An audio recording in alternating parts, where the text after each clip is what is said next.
So far, you've heard an explanation about a company called Atomy that is showing vision and offering answers to many problems that we are experiencing in this day and age. I dare say the answer is something you've all been waiting for.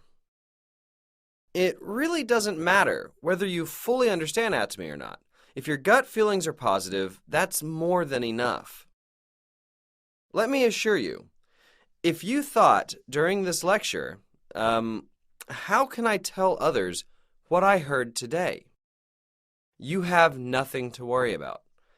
Instead of troubling yourself to rebroadcast everything you heard, if your gut feelings are positive, just tell your people to have a listen for themselves.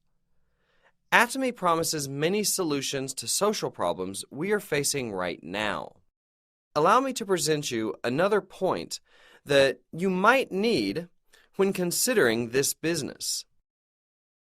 After hearing about these Atomy products today, if you think, well, even if I don't do this business, I'd still like to use them, it would really be a good idea for you to do this business. On the other hand, if you think, if I don't do this business, I won't really use these products.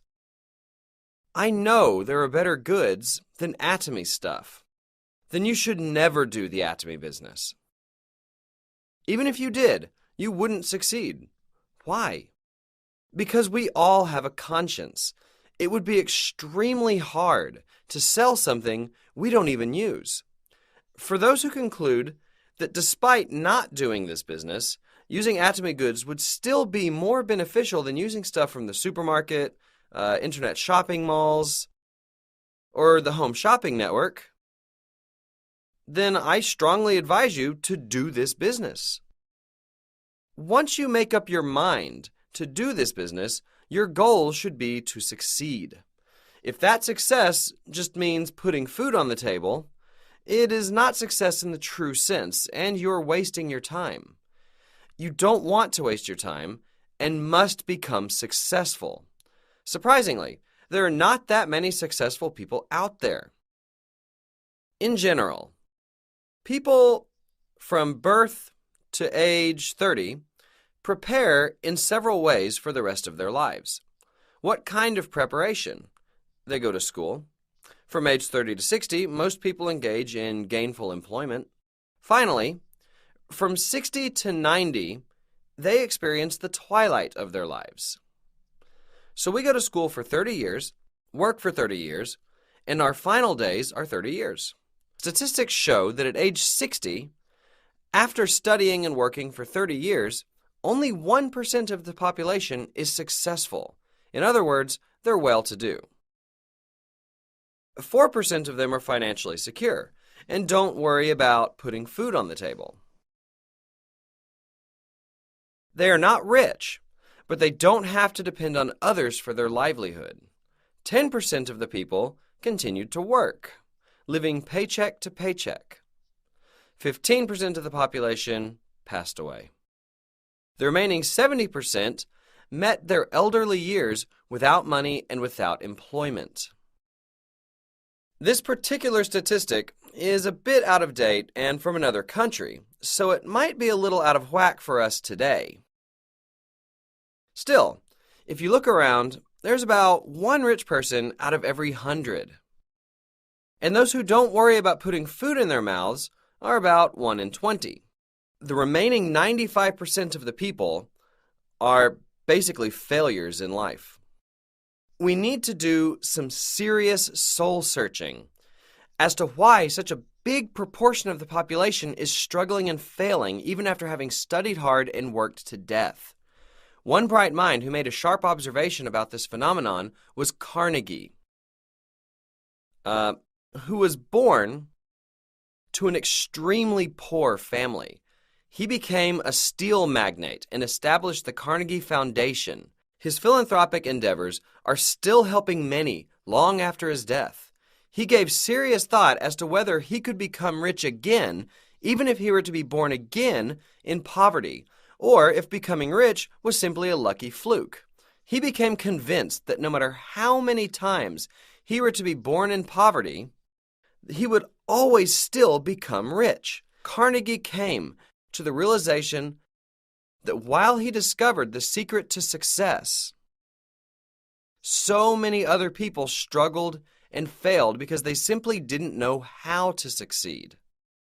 He became convinced of his findings. He wanted to share his secret to success with many people. One of his last endeavors that he focused on before his death was teaching people how to succeed. He truly wished to share the secret of success with as many people as he possibly could, and it became the goal of a project that he worked on for the next 20 years. The truth is, principles of success can't be decided arbitrarily. Carnegie's desire didn't create facts out of nothing. These principles have always existed, and he merely discovered and validated them. A principle is a law that always has consistent results. For instance, when A and B are added together, the result is always supposed to be C. When A and B are added together, if C sometimes varies, it's not a principle. A principle always results in something consistent and predictable when conditions are met. Principles are predetermined. Stephen Covey discovered this, and he called it the true north principle. In essence, the north direction is already fixed. It's not like we can just decide that this direction is north or that direction is north. It's not something we can just agree on. True north is predetermined and fixed. And it is therefore called a law of nature. For example, water always flows from top to bottom. Sometimes these are called the laws of farming. The laws of nature, or the laws of farming, must be obeyed to successfully do farming. For instance, to grow rice in the climate of Korea, seeding must be done in the springtime and the harvesting during the fall. You can never harvest the crop by seeding in the fall. Everything has to be carried out according to the laws of nature. Likewise, the principles of success are the same. They are predetermined, and when followed, people can succeed. You can never succeed by going your own way or deviating from the set laws of nature. Therefore, once we figure out the principles that were discovered and proven by experts and successful people, most of us can succeed just like the farmer. A few of them might go totally under because of some inevitable natural disasters. 4% of the people might not fully achieve as much as they had set out to. Still, when people take on farming, most of them succeed because they follow the laws of nature. The same can be said about living your life. As long as you follow these principles, over 90% of you here can succeed. In other words, most of you here will have a chance to become rich, making $30,000 to $70,000 a month. This is really not very difficult. It's as easy as farming. What is the first and foremost thing that a farmer does? But the very first thing the farmer does is think about how much of what crop he wants to harvest. If he decides to harvest 10 tons of rice, he will plan to buy land or seeds according to the plan he has set in his head.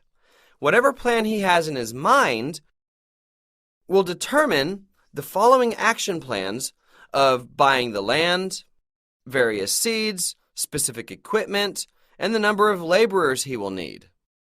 If the farmer makes a plan in his mind to reap 2 tons of peanuts, how many peanut seeds and how big a field he will need will be totally determined by his end goal of 2 tons of peanuts. This is why I want you to consider in the plan for farming in your life what your fall harvest should look like.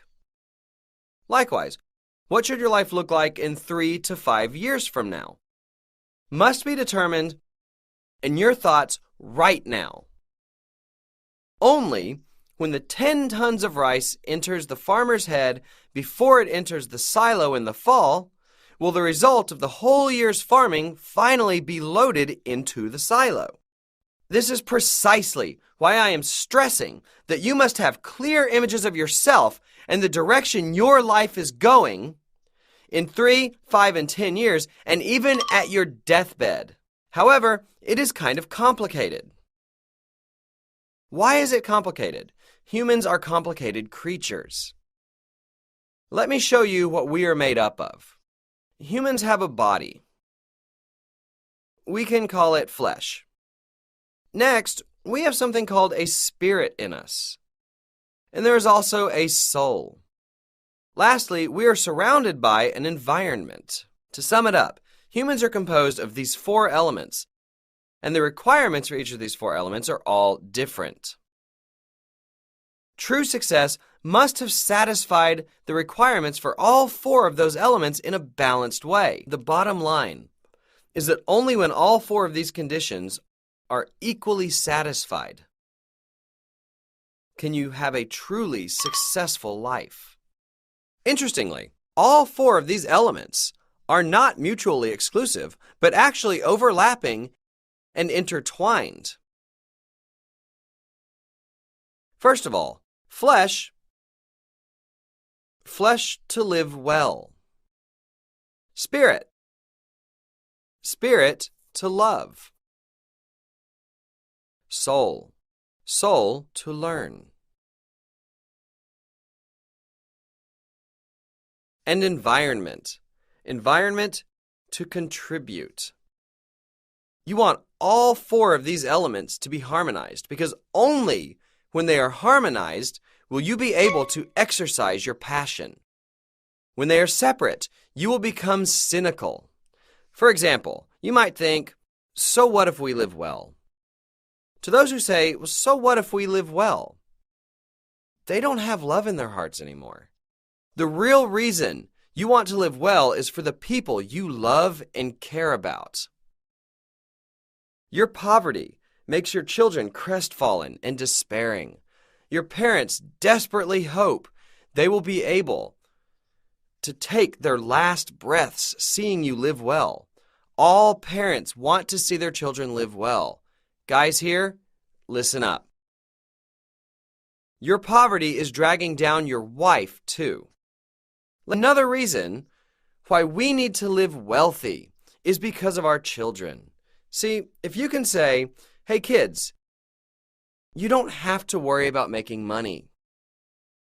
When it comes to money, I will make more than enough for all of us for the rest of our lives. Dedicate your life to something you really want to do, even if it doesn't make you a dime. Wouldn't it be nice if you could become a parent who could say something like this? Wouldn't your children welcome something like this? They would definitely welcome it. If you leave them alone, they will do well making good money. How come? Because they will be doing something unusual or unconventional and won't have fierce competition, so they'll be able to do it leisurely. What jobs have fierce competition? All the traditional occupations that we all fight so hard for. Parents are fighting to death just for $3,000 to $7,000 a month jobs.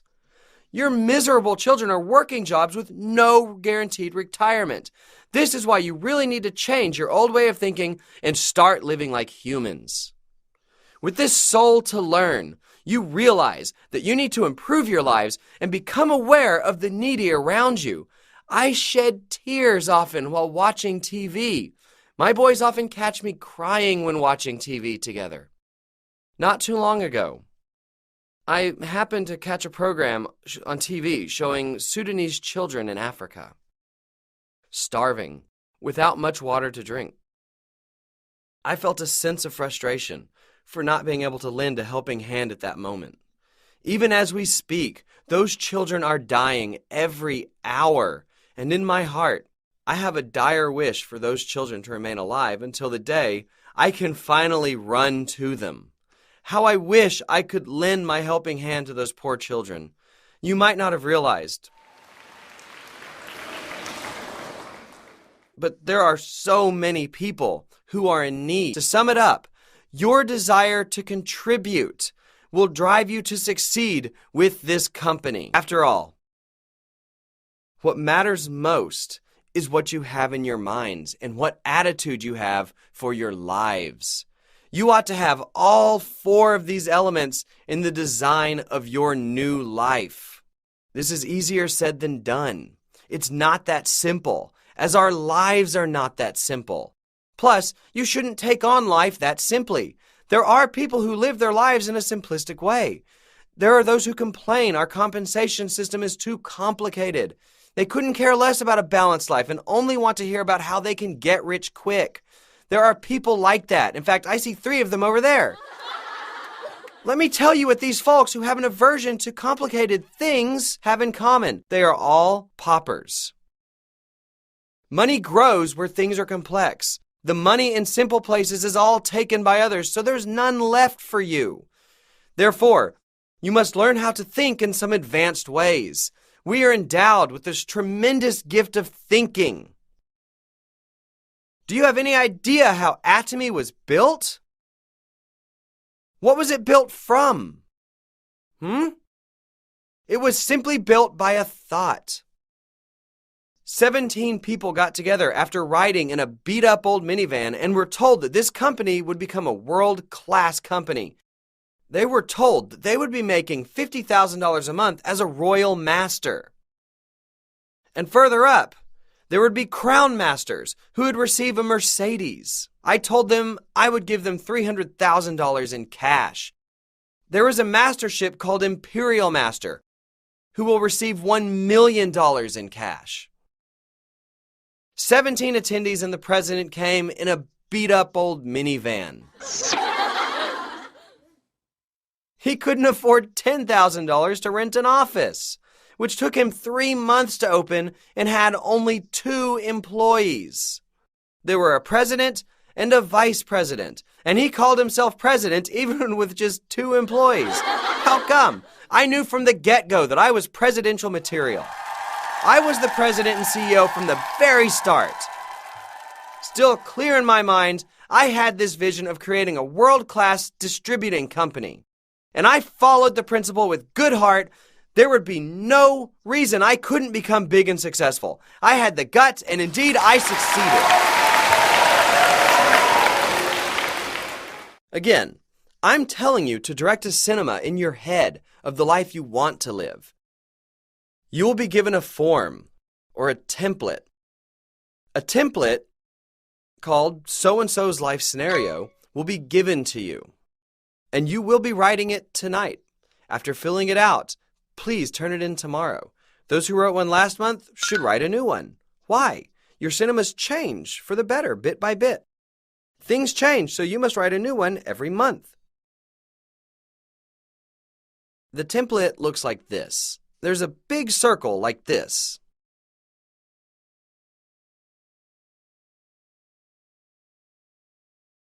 And other small ones. What you will be writing here is flesh, spirit, soul, and environment. You must write each of them at least once. It's okay to write them twice. Like I said a while ago, to live well is to be healthy. So you want to write health here. Next, we want to live comfortably. For comfortable living, food, clothing, and housing is crucial. In most cases, people don't worry about food and clothes. Honestly, people eat too much these days, so food has been taken care of. What about clothing? We all have a lot of things that we never wear. Koreans don't have problems with food and clothes, at least. Most people have an issue with housing, though. To live well really entails living a healthy life and living in a decent house. Next, these days we must have a car. No matter how good your house might be, you can't just travel by bus carrying heavy grocery bags. That's not really living well. That's why we want to have our own cars. When it comes to spirit, to love, you want to treat your parents nicely and ensure your children's future. About soul to learn, you can write about your kids' education or self-improvement.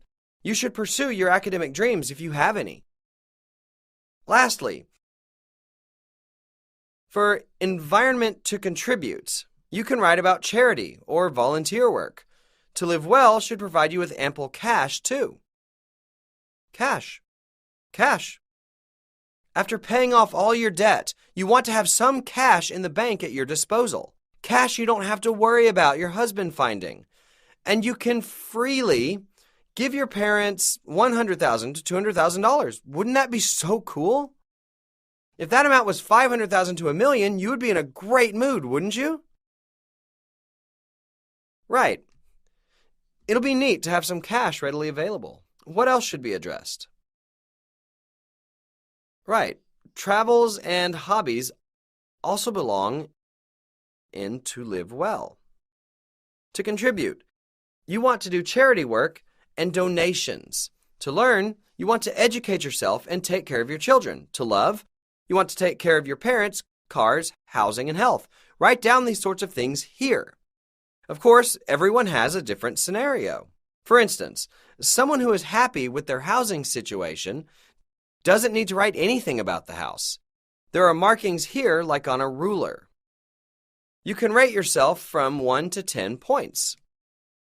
For example, give yourself some points on your health. Let's say you were born healthy, so you're not too concerned. Give yourself a 5. However, there are areas that you want to improve. That's what the remaining 5 represents. When it comes to housing, your dream is to either live in a 2,500 square foot apartment or a 4,000 square foot bungalow, but your current place is a 1,250 square foot apartment. In that case, give yourself a 3. When it comes to cars, write down your dream car. What's your dream car? A Mercedes. What's your current one? Excuse me? A BMW 325. If so, you should be pretty satisfied with your current vehicle. A 325 is quite a decent automobile, isn't it? Caring for your folks? I don't think you've done much. You must have been busy buying your car. Your children's education. So far, they've been good. You could hardly do charity work, and cash is 0. You traveled and worked on hobbies here and there. Finally, link all these dots into one circle, and this is the wheel of your life. A small indented wheel is evidence that your life is not rolling well. On the other hand, if you can give yourself 10 points for each element, the connected dots will represent a large and round wheel. When your wheel is small and crooked like this, you're going to stretch it out to make it balanced. Okay then, if you want to get 10 points in each field, what should you do about your health, your housing, your dream car, parents, children's education, charity work, donation, cash, travel, and leisure? You will be filling out those squares very specifically. For instance, you can't just write a nice house as your dream house or a big house. Let's say you went to a realtor and asked them to find you a nice or big house. They wouldn't take you very seriously. You want to make a clear decision as to your dwelling style, an apartment or a detached house. How big do you want it to be? You want to be as specific as possible. I advise you to write specifically and systematically. Let's say you are now living in an apartment on a long-term lease of $300,000, but you'd like to move into one at about $1 million that is 2,000 square feet by a certain date. You will be writing that here. Also, you should write the value of the place. In other words, first, write in as much detail as possible. Second, specify numbers, such as prices or move-in dates. Please at least follow these guidelines. While you're sorting out things like this, you can see what you really want for your house. You may be living in an 1,800 square foot apartment now, but would love to move to one with 5 bedrooms, which means it has to be at least 2,500 square feet. Vehicles are next. I'm currently driving a Hyundai Sonata, but I've always wanted to drive something better. That may be a Mercedes or a BMW. You might think the Mercedes S-Series is too big for you, so you want to downsize it to an SL, an SL 550. Write them all out like this. Some might write a Porsche. By doing so, Your car should be running in your head. Next, think about how you can honor your parents. Here's the thing. Please don't consider yourselves good sons and daughters because you gave them a little pocket money, like $300 or $500. That doesn't do the trick. You should actually take care of their entire living expenses. Most senior citizens need about $2,000 to $3,000 a month. You're wrong if you think the elderly don't need money. They've got plenty to spend money on. Regardless, when you are barely making ends meet, supporting your folks is easier said than done. The least you can do is call them and say hi. Anyone can call their folks once a week, can't they? They don't really expect a lot from us. We should be doing what we can now to our fullest and take steps towards our ultimate goals. The same goes for charity work and donations. Those who say later when I am rich don't usually keep their word. When becoming rich, they are busy shopping and are not interested in charity anymore. When people finally get rich, they forget about all those in need. People who are unable to help out those that are worse off than they are will never ever be able to give and share their wealth, even when they do become well-to-do. This is why you need to start thinking from early on how you can help out. In addition, you can become a truly rich person only when you can donate. Why? It means you are content and your life is fulfilled. On the other hand, while raking in money, someone who pinches pennies and doesn't donate is a pauper. Donation is a reflection of you becoming a truly well-to-do person. Again, you should be sorting and writing out your thoughts for how you want to live your life in your head as if directing a movie. While writing this, you should be adding up all these figures. This costs how much, this costs how much, this donation is how much, and so on. Your estimate will go up quite high. Would $3,000 a month do? How about $7,000? Impossible. With that kind of money, you can't have your dream life. This is why the thought of you making $3,000 or $7,000 a month cannot energize you. Some folks even profess their love for ordinary people's lives. To hell with ordinary people's lives. I lived an ordinary person's life for 3 years and it sucked. After going bankrupt, I lived in a monthly rent home for $500 for 3 years. I felt in my bones how challenging it was to live an average life. Disavow yourselves from being an ordinary person. No one was born to suffer in poverty. No one has to wear a badge saying, I am poor. If you make up your mind that you will be rich and that you will be a leader in society, it will happen. How so? All the rich people out there became so because they dreamed about it. They weren't voted for in some election to become rich. If you tell the world that you will make it big, no one will protest against you. Even when I declared that I would be very rich, nobody went on demonstration. Sure, I was called nuts a few times. But no one actively plotted against me. That didn't happen. People left me alone thinking I would just stop soon.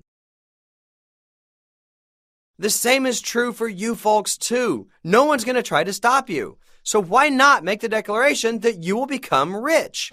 Proclaim that you will be making $30,000 to $70,000 every month. Say to your friends, it's your call whether you join me or not. Just don't complain to me later that I didn't invite you. Make a grand declaration from the top of your lungs. You make such a determination, then a declaration, and things will come true. I know there are still some people who stubbornly insist that it's impossible. Let me be honest with you here. When I was poor, and I had this thought of becoming rich, I didn't really have 100% confidence in my heart that I could really make it. I was gravely ill, which prevented me from doing any work at all.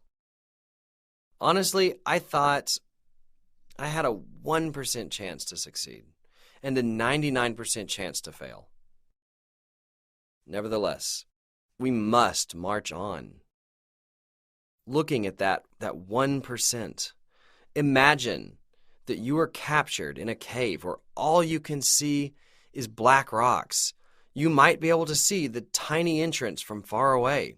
The puny size of the entrance might be less than 1% compared to the area of the cave. Nevertheless, we can't just give up and say no to ourselves. We must move on, aiming at that tiny, remote light far out there. We ought to walk toward that light one step at a time. That's exactly how I felt. Everywhere I looked said no to me. I even told myself, maybe I can't. Nevertheless, you must think that you will.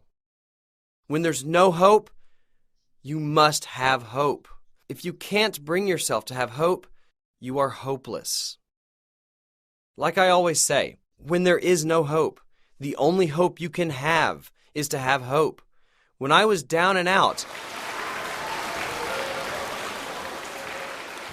and struggling to death, I said that to myself hundreds of thousands of times. When I was full of doubt and felt I was headed down a dead end, the only hope I had was to have hope.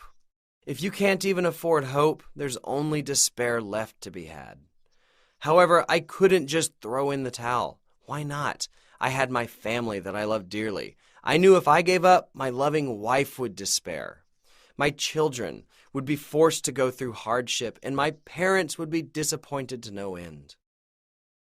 For the sake of my loving family members, I couldn't simply say I give up. I learned that in order to love, you have to live a good life. I married the love of my life after pursuing her for a year.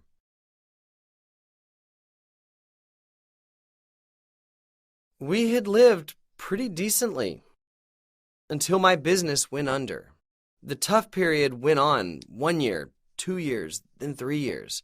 We lived on the money my wife brought home. Of the $1,500 a month, we used $500 for rent and took care of our 2 boys. We had to count every penny we spent and hesitated every moment while shopping. We struggled in that trying period for about 3 years. And this all led to more frequent quarreling. We didn't used to be an arguing couple. One winter day, I came home to a freezing house, so I said, "Honey, turn up the heater. There's no sense in trying to save money while poor."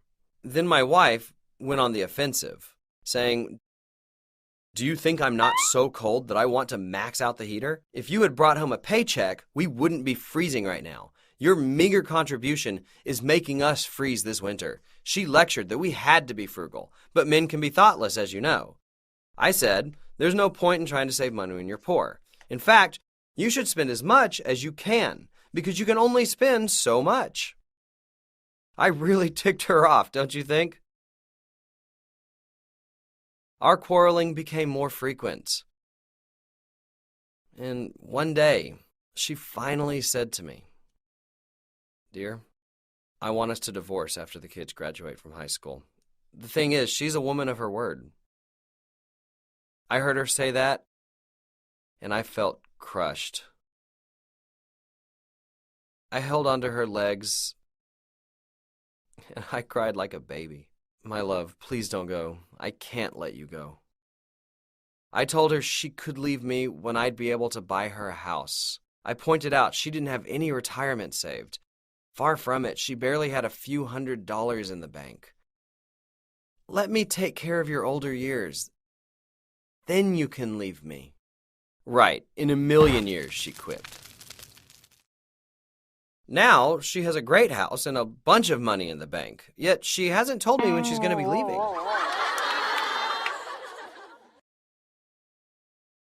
Financial insecurity tests our love. Because you want to be able to love and care for your loved ones wholeheartedly, you must think about a better life all the more. For you to be able to have such a great love, you must be determined to be better off. Start making detailed action plans and work to make them happen.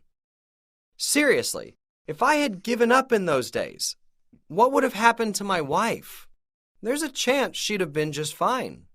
The higher likelihood is that she would be having a really miserable life right now. She would be spending her remaining years poor and sick and having nothing to look forward to. That's something I could never, ever allow to happen to her. Even if the chance had been 1% for that, I would have risked everything I had to prevent it. Lo and behold, as I was hanging on to that single thread of hope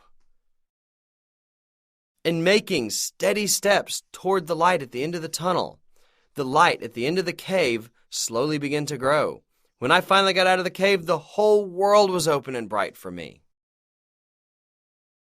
Even if you feel trapped in your heart, full of darkness and despair, and even if it's been that way for a while, you are now here at Success Academy. If you felt there is some kind of light, that there might be light waiting for you out there, that you dared to have hope in your life and saw a glimpse of possibility of making your dreams come true, you have to hang on tight to that tiny light as if your life depended on it. Then, at the end, you will see your dreams come true. The truth is that things don't happen with a 100% guarantee. Even if the odds are 100 to 1 against you, you should hang on to that 1% and change it to 2%, 5%, 10%, 50%, and finally 100. All successful people have accomplished it that way. After finally succeeding, you can proudly announce to the world that you have achieved your goal despite all obstacles. Every winner has a miserable past. The more miserable their past was, the brighter their success will shine. The reason you're going through such a miserable time right now is for later, when you finally succeed. Then you can say to the world that even though you were thrown into the most trying adversity out there, you picked yourself up and you made it through. Your challenges and hardship are all for the glorious speech you will be making as a winner. That's how I embraced my hardship. Even when I was driving that beat-up old minivan of mine, I thought to myself that the minivan days were numbered. And I would be talking about this ordeal fondly. Looking back on that minivan I drove in stride, I owned my situation and proclaimed that I would be giving out a Mercedes. In a way, it was a total pipe dream. Those who believed in that pipe dream and followed me were also pipe dream believers. How can you possibly take someone who was driving a minivan seriously? The driver of such a minivan saying that he'll be giving out a Mercedes and a cash prize of $50,000, $300,000, or $1 million? Nonsense. Look, that pipe dream is now coming true. The same can happen in your individual lives. You can say, I failed in everything I tried. I'm not good at anything. I was a loser all my life. How can someone like me make $30,000 or $70,000 a month? That's ridiculous. Those ridiculous fantasies do come true all the time, and you can take my word for it. You must make your dreams come true. What for? Because your success benefits your loved ones. You must make it come true. Believe me, there are so many things you can improve on to achieve the balanced life you've always wanted to live.